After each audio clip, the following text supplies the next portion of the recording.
Usually when we talk about a medical diagnosis, there is this comforting expectation of precision. Right, yeah. It feels almost like engineering, like Huh. if you fall off a bike and you break your arm, you go to the hospital, they put you in an x-ray machine, and a few minutes later, the doctor points to this glowing screen at a jagged white line and says, you know, there it is, right there. It's incredibly straightforward. It's a binary system. Exactly. The bone is broken or it is not broken. The disease is present or it's absent. And as humans, we crave that. I mean, we desperately want our suffering to be visible, localized, and, easily categorized so that we can immediately apply a concrete fix. Right. But then, and this is where it gets complicated, you step into the world of neurodevelopment, and specifically the world of trauma recovery, and suddenly that x-ray machine is completely useless. Totally useless, yeah. You are looking at a diagnostic landscape that is just incredibly murky, full of paradoxes and moving parts. So welcome to Today in the Hypothesis. Pull up a chair, because today you and I are going on a really fascinating, frankly mind-bending intellectual journey. It really is. We are unpacking an incredibly complex, multi-systemic phenomenon. It's a phase of healing that spans clinical neuropsychology, evolutionary biology, behavioral economics, and even, get this, classical aesthetics. Which is a massive scope, obviously. Yeah. But it all centers around a singular, really pervasive human experience. We are exploring the apathetic plateau, or what's clinically understood as the dissociative apathy transition in trauma recovery. And the mission today is to explore this central, highly counterintuitive paradox. Because on the surface, this paradox makes absolutely no sense, like none. I want you, the listener, to imagine a scenario. Imagine someone who has been struggling with unresolved trauma for years, maybe decades. They finally find a great therapist. They get into effective treatment. They do the brutal, agonizing work of confronting their past, building coping skills, facing their demons. And then, just when they should be experiencing this victorious breakthrough, they crash. A total unmitigated system shutdown. Exactly. They describe losing the ability to feel any joy. They struggle to physically get out of bed. I mean, the simple act of brushing their teeth feels like climbing Everest. Yeah. And they describe their internal state as this dense, numbing, like dark death energy. Yeah. From the outside, and honestly, even from the inside, it looks like an absolute catastrophe. It does. And historically, that is exactly how the clinical world interpreted it. Really? Oh, absolutely. When a patient hits this wall, everyone panics. The client thinks they are broken beyond repair. The family thinks the client is just giving up. And frankly, even well-meaning clinicians often panic, assuming this is a severe regression. Like they did something wrong. Right. The immediate assumption is that the client has fallen into a major depressive relapse, or that the therapy itself is actively harming them, like it's re-traumatizing them. But the reality of what is actually happening in the body flips that entire script upside down. Because this apparent apathy, this total loss of motivation and energy, it is not a failure. No, not at all. It is a functional biological requirement. It is a highly protective interim phase that the human body absolutely must go through to heal. It's a necessary plateau for metabolic and psychological recalibration. Right. I mean, think of it this way. The human system is in the process of dismantling a highly adapted survival self. Right. It's a psychological architecture that kept them alive for years. Right. The body is terrified of returning to the overwhelming, chaotic intensity that caused the original trauma, so it basically pulls the emergency brake. Okay, let's ground this, because when I was first trying to understand this, my mind went straight to technology. Okay, I like that. It's like when your computer completely freezes up. You're clicking the mouse frantically, nothing's happening, the fan is spinning super loud, the screen goes totally black, and you have this moment of pure panic thinking, oh great, the hard drive is fried, I've lost everything, the machine is just completely broken. Yeah, we've all been there. But in reality, it's not broken at all. It's just running a massive vital operating system update in the background. It absolutely has to go offline to recalibrate the new software. And what happens if you panic and, yank the power cord out of the wall while it's doing that update? You corrupt the entire system. You basically ruin the computer. Precisely.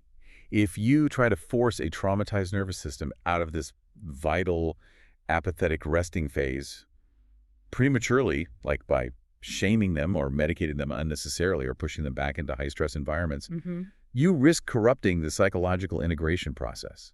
But to understand why the human system needs such a massive, debilitating update, we first have to understand how a traumatized psyche is built in the first place. Like, we have to look at the architecture of structural dissociation. Let's get into it, because there is a very specific, widely accepted clinical roadmap for treating complex trauma and dissociation, right? The ISSTD model. Yes, the International Society for the Study of Trauma and Dissociation. They established a triphasic, or basically a three-phase consensus model for treating complex dissociative disorders. Okay. Phase 1 is stabilization. This is entirely about symptom reduction, teaching the patient how to ground themselves, and cultivating a sense of internal safety. Phase 2 is memory processing, where you actually address and metabolize the traumatic events. And Phase 3 is integration and rehabilitation, where the personality parts synthesize and the person can engage in a normal life. Now, on paper, that sounds very linear and straightforward, right? Step 1, step 2, step 3. But I want to push back here because from what we are unpacking today, jumping into phase 2, the actual talking about the trauma is incredibly dangerous. It is. Why? I mean, isn't the whole point of therapy to talk about what happened to you? How can talking about it make someone worse? It seems counterintuitive, I know, but premature exposure to traumatic memories before a robust foundation of phase 1 stabilization is established, it's arguably the most common pitfall in trauma therapy. Really? Yeah, because if a client doesn't have the physiological capacity to tolerate intense emotional distress, and you ask them to recount their worst memories, you aren't helping them process the trauma. You are simply re-traumatizing them right there in the therapist's chair. Oh, wow. Their nervous system becomes overwhelmed, and they risk severe decompensation. They could lose the ability to function entirely. Okay, so to understand why that decompensation happens, we need to look at what trauma actually does to a developing brain. What is this concept of structural splitting? So, to grasp structural splitting, we have to look at early childhood development, typically before the ages of 6 to 9. Okay. In a non-traumatized, relatively safe environment, a child naturally develops a cohesive personality. They learn to hold different, sometimes conflicting emotions like being angry at their mother, but also loving her at the same time within a single unified sense of self. Right. But if that environment is chronically unsafe, I would say there's abuse or extreme unpredictability or severe emotional neglect, the child just can't process that. They cannot process it because they literally lack the neurological maturity. So instead of integrating, the psyche does something brilliant and desperate to survive. It structurally splits. It just divides. Exactly. According to the foundational models of structural dissociation, the personality divides into two primary types of functional systems. You have the apparently normal part, or ANP, and the emotional parts, or EPs. The ANP and the EP. Okay, let me see if I have this right. The ANP, the apparently normal part, that's the side of the personality that is strictly designed to just get through daily life. I like to think of the ANP as like the corporate CEO of the brain. That's a great way to put it. Yeah, the CEO is managing all the practical routines, going to school, going to work, doing the laundry, smiling at neighbors, all while actively walling off and suppressing any emotions related to the trauma. That is an excellent analogy. Yeah. The ANP is the manager, completely dedicated to daily functioning and attachment to the outside world.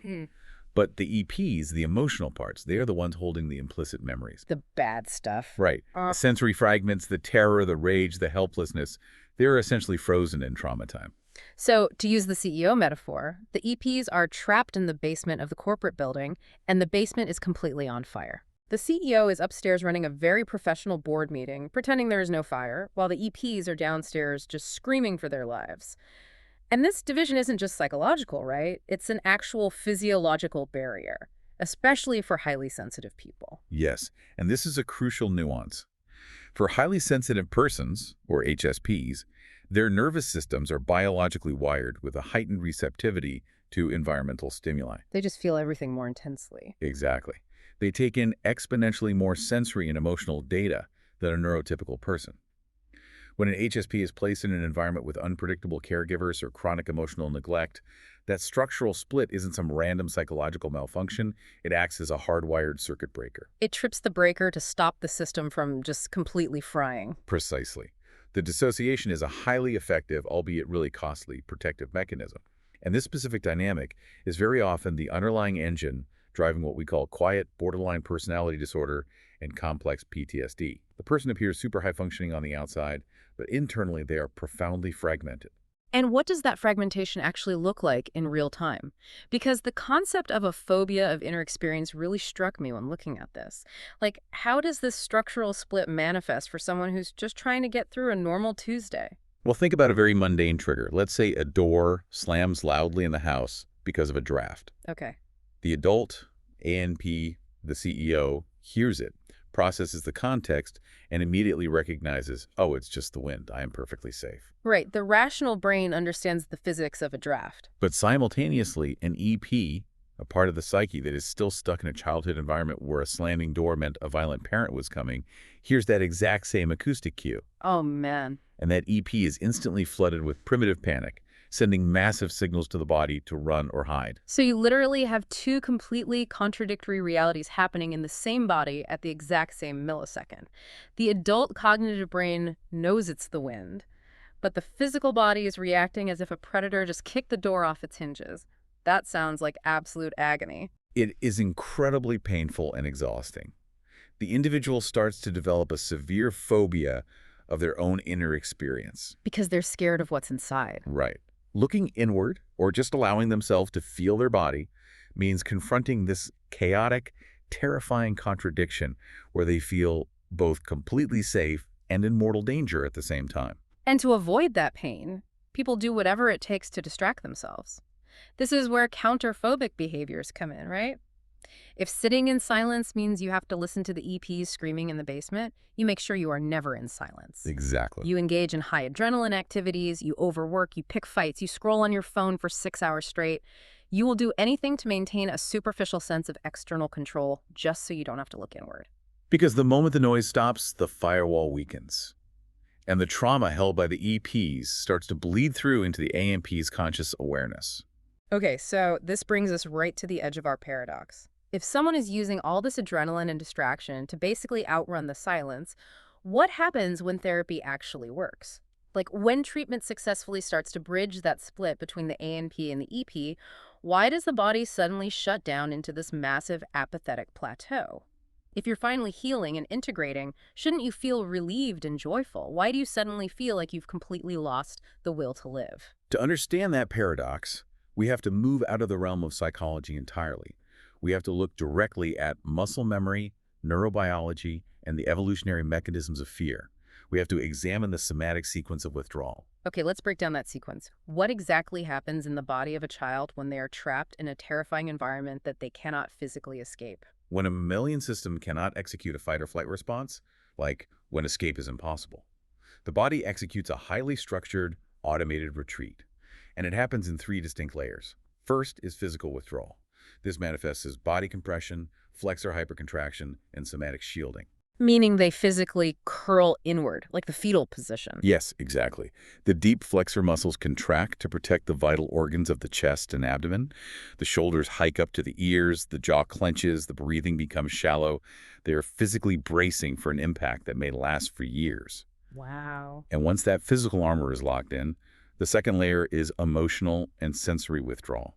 How does the body withdraw emotionally, like on a biological level? It's a biochemically mediated retreat from external reality.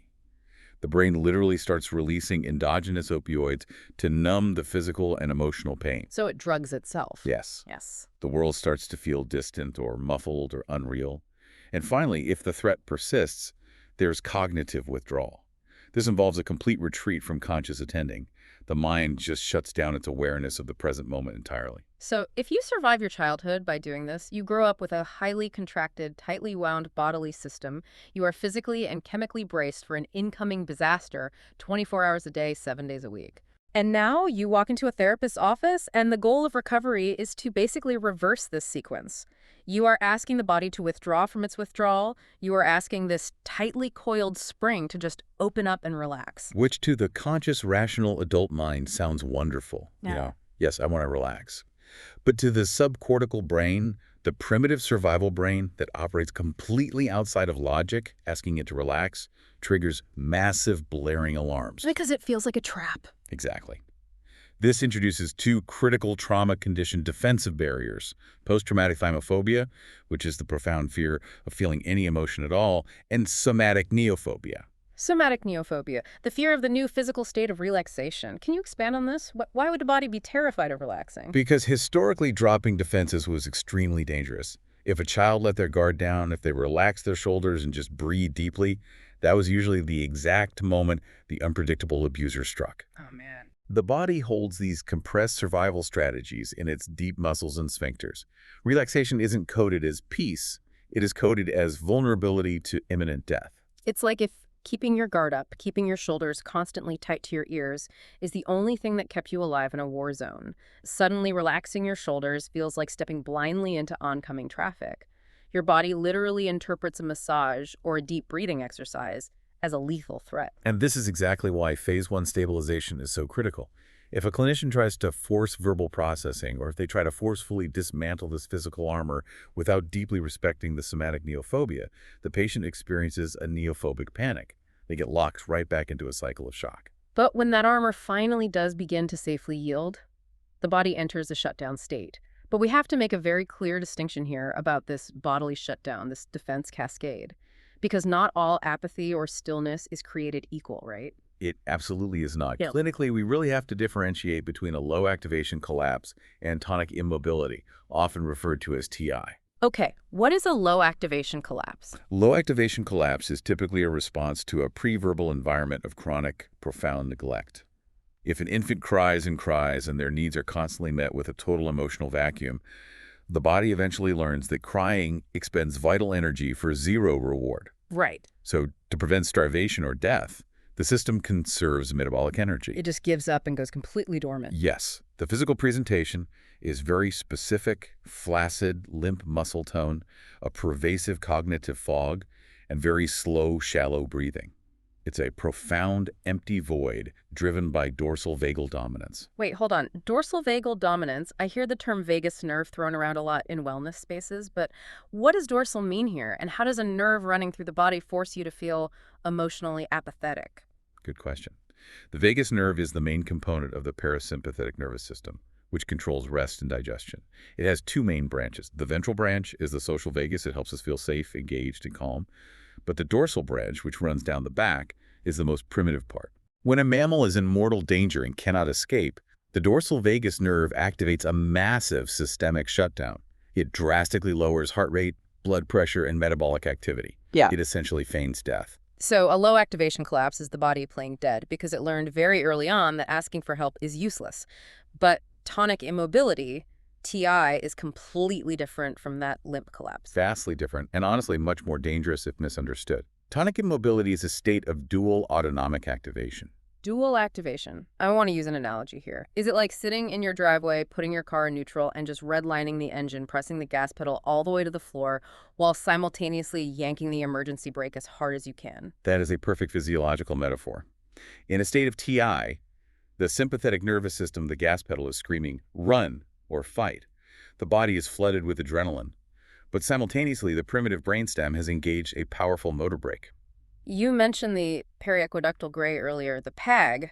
What is that, and how does it lock the muscles? The periaqueductal gray is a small region in the midbrain that plays a critical role in pain modulation and defensive behavior. When it detects an inescapable threat, the PAG can send descending inhibitory signals down the spinal cord. It literally intercepts the motor commands that tell your muscles to move. Wow. So the brain is yelling, run, but the PAG cuts the phone line to the legs. So you are locked in a rigid, high-tension paralysis. The engine is redlining, the transmission is starting to smoke, but the car isn't moving an inch. Yes. Unlike the slow breathing and limp muscles of a collapsed state, a person in TI has rigid muscle tone. Their heart is racing, their breathing is rapid and shallow, and they're experiencing intense internal alarm. They are hyper-aware of their environment, tracking every movement, but they are physically trapped inside their own skin. And this is where the evolutionary biology just blew my mind. Because tonic immobility isn't just some quirky human psychological glitch. This is ancient biology. What is the connection between human trauma and aquatic elasmobranch? All right, so elasmobranch sharks and rays. Biologists have extensively studied tonic immobility in species like the lemon shark.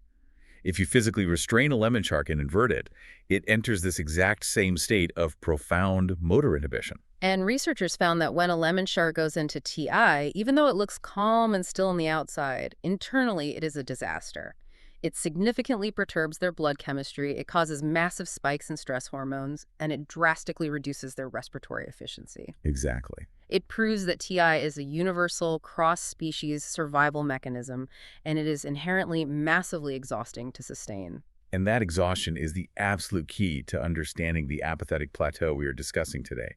I mean, think about the sheer amount of biological and metabolic energy it takes for a human being to hold the gas and the breakdown simultaneously, not for a few minutes like a shark, but for years or even decades of their life. It would completely deplete your cellular energy reserves. So what happens when therapy finally works? When the therapist helps the patient feel safe enough that the peg in the brainstem finally releases that high-tension somatic brake. All that stored biological energy, all that pent-up adrenaline and muscular tension has to go somewhere. It discharges physically. How? What does that actually look like in a session? It often looks like intense, uncontrollable trembling, violent shaking, or massive waves of heat radiating through the body. And because that physical discharge is so incredibly draining to an already exhausted muscular and endocrine system, the body has no choice but to drop into a state of deep hyperarousal. It crashes. It enters that dorsal vagal shutdown we talked about, simply to prevent total metabolic death. And that is the biological floor, that protective low-energy pause button that forces the exhausted nervous system to rest. That is the physical root of the apathetic plateau. It's not a depressive relapse. It's a metabolic mandate to rest. The body is saying, the war is over, and you are so exhausted that if you don't sleep right now, you will die. Exactly. But, it is vital to remember that this physiological engine failure doesn't happen in a vacuum. A person doesn't experience this biological shutdown isolated in a laboratory. How they experience and express this transitional exhaustion is heavily shaped by societal expectations, cultural conditioning, and gender norms. Right, because society has very strict rules about how engines are supposed to run, even when they are broken. Historically, it seems like a lot of trauma research just assumed everyone experienced withdrawal and recovery in the exact same uniform way. Which contemporary clinical evidence has shown to be definitively false. When we look at how different populations cope with trauma and enter these states of withdrawal, we see distinct, divergent paths, heavily influenced by socialization. Let's talk about those divergent paths, starting with how men and women typically utilize substance abuse as a coping mechanism, because the motivations are often completely different. Broadly speaking, clinical data suggests that men generally use substances for sensation-seeking and positive enhancement. They are looking to create a feeling. Women, on the other hand, tend to use substances to self-medicate negative emotional states and numb the trauma. They're looking to eliminate a feeling. And there are underlying biological differences driving this too, right? Yes, endocrinological studies show that women produce distinct stress hormone responses to trauma, which can actually intensify the emotional impact of adverse experiences and increase their baseline vulnerability to developing PTSD. But you have to layer incredibly rigid societal pressures on top of that biology. Let's talk about those pressures, because traditional masculine norms actively, aggressively discourage emotional vulnerability. So if a man is facing the absolute exhaustion of trauma and his body is entering this withdrawal state, he is socially conditioned to violently suppress the fear, the sadness, and the exhaustion. But that energy cannot be destroyed, right? Yeah. It has to go somewhere. Because vulnerability is socially penalized, men often externalize their distress. The exhaustion and apathy manifest outwardly as irritability, agitation, or sudden aggression. They lash out. Yeah. And if you look underneath that externalization, you almost always find a profound, intense shame related to a perceived failure of self-control or masculine strength. They feel like they are failing at being strong, so they get angry to mask the exhaustion. But women are socialized in the exact opposite direction. They are conditioned from birth to internalize, keep the peace, ignore your own needs, manage everyone else's emotions, and avoid conflict at all costs. Which systematically directs all of that traumatic pain and physical exhaustion inward. This internalizing pattern is a direct pipeline to deep states of clinical depression, a total loss of motivation, and a gradual silent withdrawal from activities they used to find meaningful. And this brings us to a concept that I think is going to resonate so intensely with our listeners, the functional freeze paradigm. Oh yeah. It is arguably one of the most invisible, insidious, and pervasive survival strategies in modern society. Let's paint a picture of the functional freeze. This is the high-achieving, incredibly driven person, often a woman who masks her trauma behind a veneer of relentless, flawless competence. Outwardly, she is the most successful person you know. She's managing high-stakes professional roles. Her house is perfectly organized. She is volunteering at the PTA. She's getting it all done. Yeah. But inwardly, Inwardly, she is in chronic dorsal vagal shutdown. She is experiencing complete emotional numbing, a bone-deep fatigue that no amount of sleep can fix, and a total terrifying apathy toward her own life. I want you, the listener, to really think about that for a second. Look around at your colleagues, your friends, maybe even yourself. How many people do you know whose outward hustle, their extreme perfectionism, their relentless nonstop drive is actually just a highly adapted survival freeze? It's so common. They aren't thriving, they're surviving the only way their nervous system knows how. They are terrified that if they stop moving, the biological floor will drop out from under them and the collapse will finally catch them. Right. They remain biologically mobilized just enough to execute daily required tasks, but their emotional core is completely insulated. It's a sustained, agonizing low-power mode. And this specific dynamic is frequently reinforced by the specific nature of the trauma they've endured, particularly if it involves interpersonal trauma bonds. Let's transition into that, because if the biological system is so depleted that it shuts down, how does that explain why someone would stay in an abusive relationship that is actively draining them? Doesn't the brain want to escape the thing that is causing the exhaustion? You would think so, but trauma bonds, which are formed in abusive, manipulative relationships, do not operate on logic. They operate like a powerful synthetic chemical addiction fueled by a mechanism called intermittent reinforcement. Intermittent reinforcement. This is the continuous oscillation between kindness and cruelty. Right? Exactly. The abuser provides moments of intense safety, affection, or apology, followed by entirely unpredictable periods of terror, degradation, or neglect. The victim's brain becomes literally hooked on the massive dopamine spikes that occur during the good phases, because they are a stark relief from the terror. So when a survivor finally attempts to break that bond and leave the relationship, they don't just pack their bags and feel relieved. They undergo a literal physiological withdrawal phase, much like withdrawing from heroin. It is severe withdrawal. They experience intense physical cravings to return to the abuser. They suffer extreme restlessness, panic attacks, and selective memory distortions, where the brain actively downplays the horrific abuse just to convince the survivor to go back and get another hit of that biochemical connection. And when that withdrawal peaks, when the survivor fights through the cravings and refuses to go back, the resulting somatic and psychological collapse culminates in this total attachment system apathy. The brain's stress systems have been pushed so far past their limits that they just detach entirely.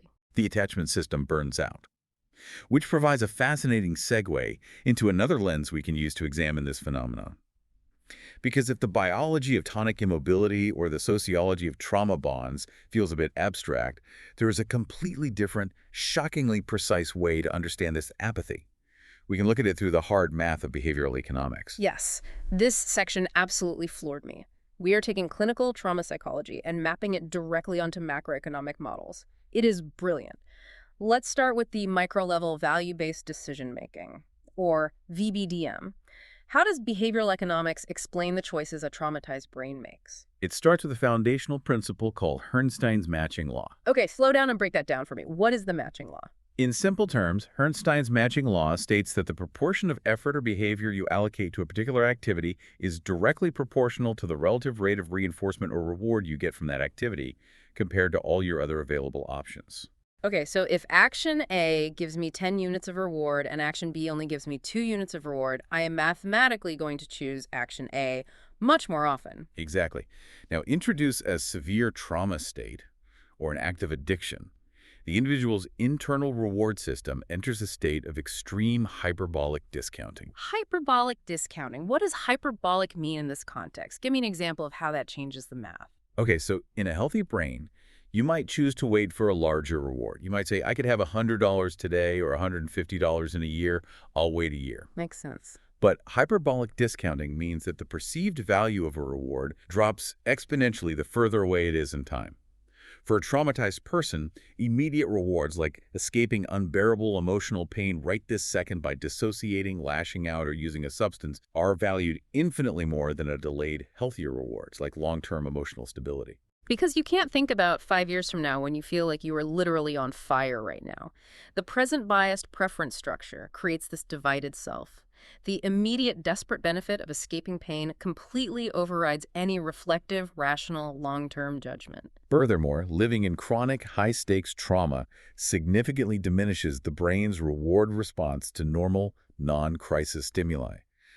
The neural circuits calibrate to extreme, life-or-death, emotional and physiological spikes. So when you finally escape the abuse and you enter a safe, quiet, therapeutic environment, you have a massive dopaminergic problem. Safety is fundamentally boring to a crisis-calibrated brain. Exactly. Without the chaos, without the massive spikes of cortisol and adrenaline, dopamine plummets. The quiet, repetitive, mundane nature of a safe life fails to meet the biological thresholds required to trigger a sense of reward. And this dopamine deficit presents clinically as an intense, painful boredom, a total lack of motivation, and that apparent apathy. The person isn't depressed, they're just understimulated because they're used to navigating minefields. So how do you fix the math? How do you get them to make healthy choices when healthy choices feel terrible? You use a strategy called choice bundling. What is choice bundling? It is a method of making choices in broad, systematic categories rather than isolated molecular acts. If a traumatized person wakes up every single morning and asks themselves, do I feel like going to therapy today? Their hyperbolic discounting will always say, no, it's too hard, stay in bed. The immediate relief of staying in bed wins. But with choice bundling, you change the framing. Yes. Instead of making daily choices, you make one broad commitment. I am a person who attends therapy for the next 6 months, regardless of how I feel on any given Tuesday. By linking current behavior to a long-term identity and expectation, it reduces impulsivity.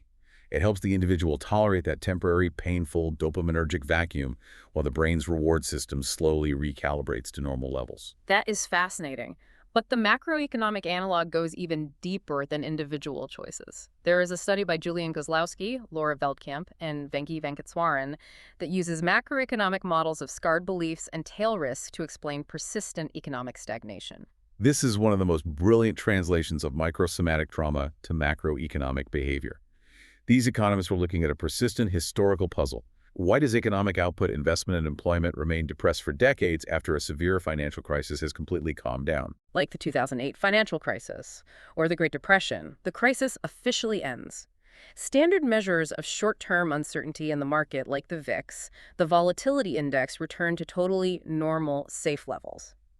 The math says everything is fine, the environment is safe. So why doesn't anyone want to invest? Why is the economy acting apathetic? The model explains this through a concept called non-parametric learning. Okay, you've got to define that. What is non-parametric learning? It means that economic agents, investors, firms, everyday consumers don't actually know the true underlying mathematical probability of economic shocks. They don't have a magical rule book. They learn non-parametrically, meaning they build their worldview and assess risk in real time, based entirely on the history they have personally observed. They construct their reality based on what they've actually seen happen with their own eyes. Yes. And data on extreme, catastrophic, negative tail events like a total global market collapse or a massive depression is highly scarce. So when an economic agent observes just one single tail event in their lifetime, it is incredibly informative. It triggers a massive, sudden, and permanent revision in their perceived tail risk. They suddenly realize, oh my God, the system can actually go to zero. Total destruction is a real possibility. Exactly. And this leads to what statisticians call the martingale property of beliefs. Give me an example of the martingale property. It essentially means that once that extreme tail event is observed, it remains in your active data set permanently. Because you are learning non-parametrically, standard non-crisis days do not contain any relevant information to disprove the newly perceived danger. Right. If you experience a massive market crash and then you have 100 normal, safe days in the stock market, those 100 normal days don't prove a crash won't happen tomorrow. They just prove it didn't happen today. So the fear never leaves. It takes decades and decades of quiet, crisis-free years to slowly dilute that data point and convince these agents that the tail event is highly unlikely to happen again. And to translate these terrified, altered beliefs into physical economic stagnation, the model uses key nonlinearities. First, agents develop what are called Epstein-Zinn preferences. Which means? It means they become highly, disproportionately sensitive to disaster risk over long-term growth. They care more about avoiding ruin than making a profit. Second, because corporate bankruptcy is incredibly costly, firms respond to this fear by aggressively reducing their leverage. They pay down debt, they stop taking risks, they hoard cash, and they freeze hiring, all to safeguard against default under this new, heightened fear of a tail risk. They batten down the hatches and refuse to move. Precisely. Corporate leverage falls, credit spreads rise, and safe, low-yield assets become highly attractive. The aggregate result of all these individual actors pulling back is a prolonged structural plateau of macroeconomic stagnation. And here is where we bring it all together. This is the absolute core of the episode. Your body, the listener's nervous system, is essentially a traumatized economy. The original abuse, the neglect, the trauma you suffered, that was the Great Depression. That was a massive personal tail event that completely violated all your baseline assumptions of environmental safety. And once that catastrophic event is observed by your subcortical survival networks, it permanently scars your neuroceptive predictive algorithms. Even when you finally escape the abuse, even when you're sitting in a safe therapist's office and the active volatility of emotional intrusions has calmed down, when your personal VIX index is low, your subconscious belief in future tail risk remains highly elevated. Your brain genuinely believes a catastrophic event could happen at any second because it did happen once. So, to avoid the catastrophic possibility of re-traumatization and default, which in human terms means total psychological decompensation and madness, your somatic and psychological systems structurally deleverage. Your emotional systems hoard cash. They stop investing in new relationships. They restrict emotional investment. They retreat from environmental engagement.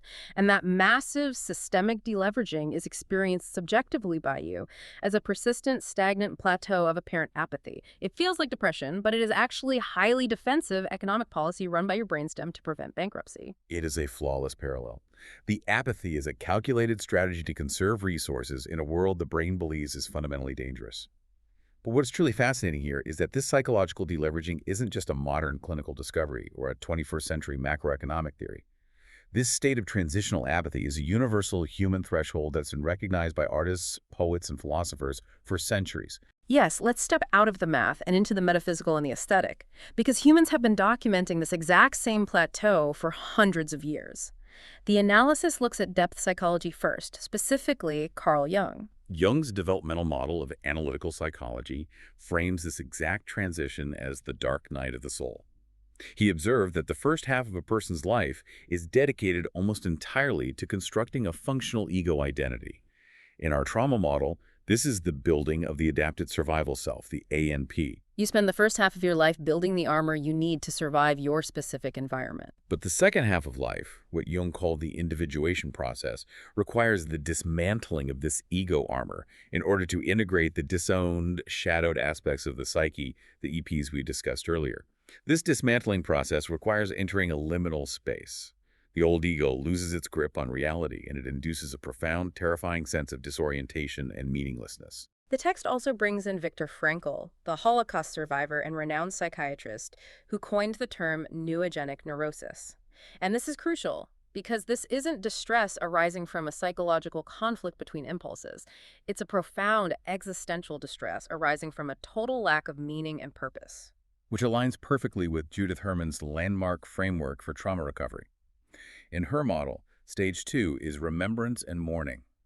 The survivor has to undergo the exhausting, devastating work of grieving their losses, the childhood they never had, the safety they were denied.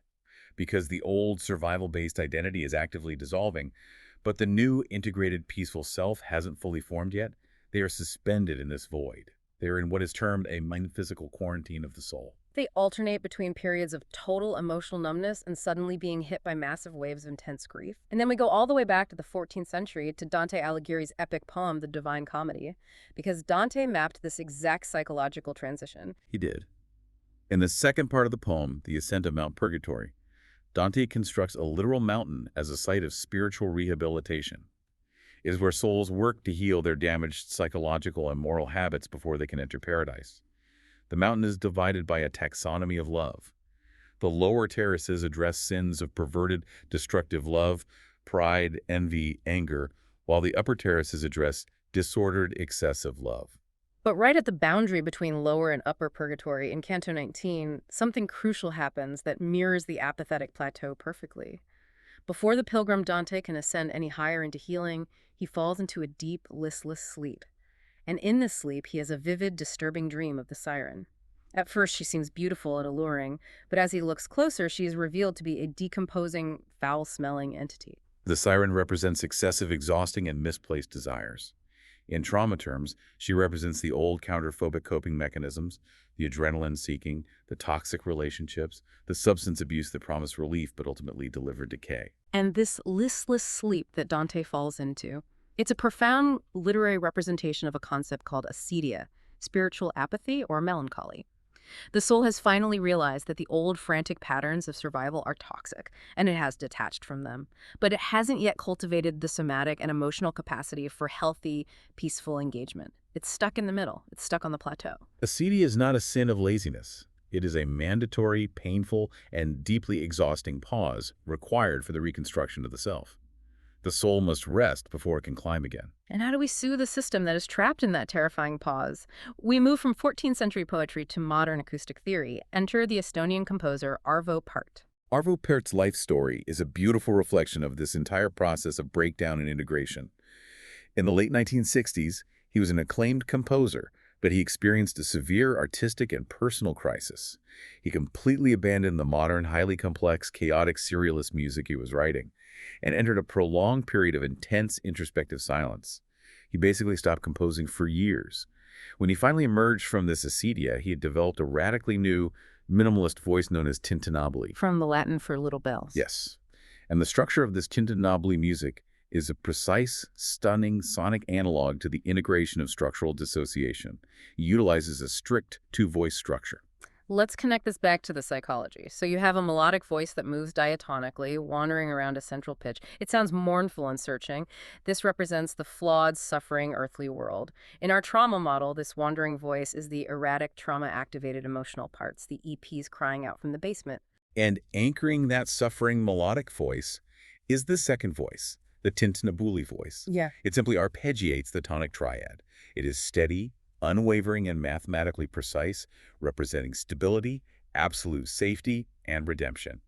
This is the stabilizing, present-oriented adult self, the integrated ANP. This constant interaction between the wandering voice and the stable voice creates an economy of expression. Pärt uses silence not as an absence of sound, but as a structural holding force. And for a trauma survivor whose language-oriented brain regions like Broca's area are often completely muted by severe autonomic overactivation, this music is profoundly healing because it bypasses higher cognitive functioning entirely. It establishes a sonic space where silence isn't a terrifying void where the EPs will attack you, but rather a fertile, protective soil. It soothes the raw nervous system by allowing the errant, suffering parts to be held and co-regulated by the stable, unmoving triad voice. It is the sound of safety. Sonic structural dissociation. It's absolutely beautiful.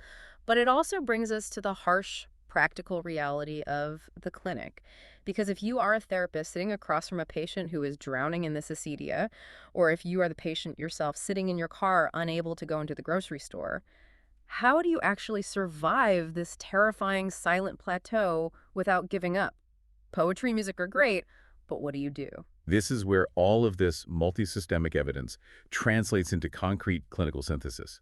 The absolute mandate, tracing all the way back to the ISSTD guidelines we started with, is the implementation of the 70-30 rule.